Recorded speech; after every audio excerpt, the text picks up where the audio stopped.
Un incendie s'est déclenché dans la nuit de samedi à dimanche à bord d'un camion transportant du gaz naturel dans le quartier de Légon.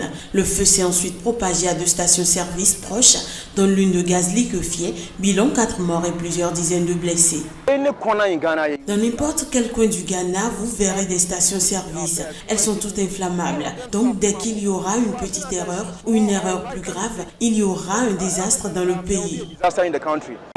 Hier, ce n'était pas facile pour nous. Tout le monde courait. Tu ne peux même pas rester chez toi. Le gouvernement devrait agir. Les Ghanéens ont exprimé leur colère sur les réseaux sociaux, critiquant la dangerosité des stations-service, dont beaucoup sont situées près d'écoles, d'hôpitaux et de commerces. Une pétition en ligne adressée au président Akufo-Addo, exigeant une réglementation plus stricte et des inspections des installations, a été lancée dans la foulée de l'incendie et signée par plus de 1500 personnes dimanche matin. La capitale du Ghana avait déjà été le théâtre d'un incendie similaire et d'une explosion dans une station-service en juin 2015, où plus de 150 personnes avaient trouvé la mort.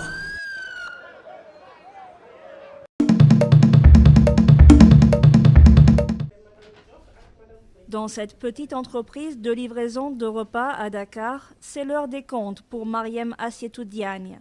Depuis quelques mois, fini le papier, cette commerçante utilise Weebly, une application de comptabilité lancée en 2015. Pour tirer les factures, avant on utilisait des facturiers, ça prenait beaucoup de temps, on utilisait beaucoup de papier et tout, et financièrement aussi, c'était pas ça. Mais depuis qu'on a commencé à utiliser la tablette, ça nous simplifie le travail, ça nous permet aussi de faire un suivi client, de savoir les clients qui sont réguliers, le nombre de commandes, et aussi combien de plats on sort par jour. Au Sénégal, les commerçants de proximité utilisent toujours des facturiers et cahiers clients manuscrits, mais le numérique gagne du terrain. Plusieurs compagnies proposent des solutions digitales. Cette application peut s'acheter seule ou avec une tablette et une mini-imprimante pour environ 200 €. C'est un robot qui vous permet d'analyser et de sauvegarder vos données en temps réel. Le mot-clé, la simplicité d'utilisation. La tablette Somme-Tout va même jusqu'à n'utiliser que des images et aucun texte. On a des niveaux d'éducation qui sont assez hétérogènes dans le secteur, donc on a pris le pari de faire un outil qui est sans texte, basé uniquement sur la voix et la reconnaissance vocale, ce qui permet à une cible qui peut être illettrée et qui peut être très diplômée d'utiliser notre appareil sans problème.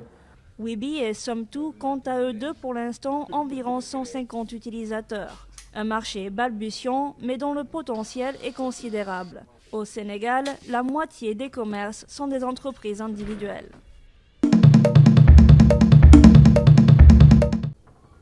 Patrick protège ses gousses de vanille comme des pierres précieuses. Ce commissionnaire est obligé de cacher la vanille qu'il achète pour la revendre à un prix plus élevé. Grâce à ce business juteux, il a pu faire construire cette villa. Mais la flambée des prix a transformé la filière en mafia. Arnaque, vol, meurtre, tous les coups sont permis. Et Patrick est à bout. Les commissionnaires n'ont aucun scrupule. Je cherche à arrêter ce travail car c'est très dur. Tout le monde est malhonnête, qu'ils aient 20, 40 ou 60 ans, tout le monde ment.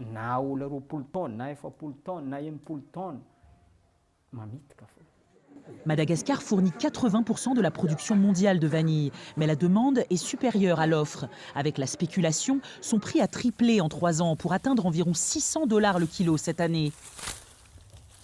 Conséquence directe, la criminalité a explosé. Les cultivateurs sont obligés de dormir dans leurs plantations pour éviter les vols.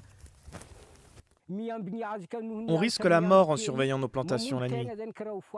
C'est pour ça que c'est très difficile de travailler dans la vanille actuellement. Autre conséquence négative pour cette filière très peu encadrée par l'État, la baisse de la qualité. Par peur des vols, les cultivateurs récoltent leur vanille trop tôt et certains producteurs, pressés par l'appât du gain, ne respectent plus le savoir-faire traditionnel très complexe. Il y en a qui sont dans la filière